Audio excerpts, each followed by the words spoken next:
அப்பொழுது பரலோக ராஜ்யம் தங்கள் தீவட்டிகளை பிடித்துக் கொண்டு மணவாளனுக்கு எதிர்கொண்டு போக புறப்பட்ட 10 கன்னிகைகளுக்கு ஒப்பாயிருக்கும்.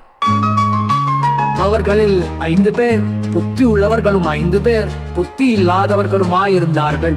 புத்தி இல்லாதவர்கள் தங்கள் தீவட்டிகளை எடுத்துக் கொண்டு போனார்கள், என்னையோ கூட கொண்டு போகவில்லை. புத்தியுள்ளவர்கள் தங்கள் தீவட்டிகளோடும் கூட தங்கள் பாத்திரங்களில் எண்ணெயும் கொண்டு போனார்கள். மணவாளன் வர தாமதித்த போது அவர்கள் எல்லாரும் நித்திரை மயக்கமடைந்து தூங்கிவிட்டார்கள்.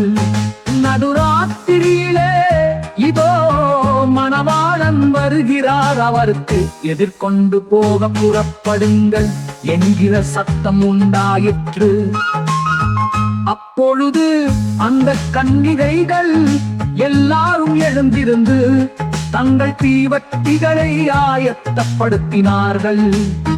புத்தி இல்லாதவர்கள் புத்தி உள்ளவர்களை நோக்கி, உங்கள் எண்ணெயில் எங்களுக்கு கொஞ்சம் கொடுங்கள், எங்கள் தீவட்டிகள் அணைந்து போகிறதே என்றார்கள். புத்தியுள்ளவர்கள் இது தீர்த்தரமாக, அப்படியல்ல, எங்களுக்கும் உங்களுக்கும் போதாமல் இராதபடி நீங்கள் விற்கிறவர்களிடத்துக்கு போய் உங்களுக்காக வாங்கிக் கொள்ளுங்கள் என்றார்கள். அப்படியே அவர்கள் வாங்க போன போது மணவாளன் வந்து விட்டார். ஆயத்தமாயிருந்தவர்கள் அவரோட கூட கல்யாண வீட்டுக்குள் பிரவேசித்தார்கள். கதவும் அடைக்கப்பட்டது.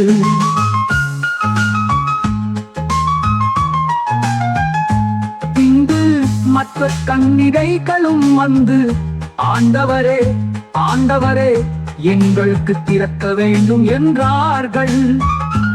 அதற்கு அவர், உங்களை அறியேன் என்று மெய்யாகவே உங்களுக்கு சொல்லுகிறேன் என்றார்.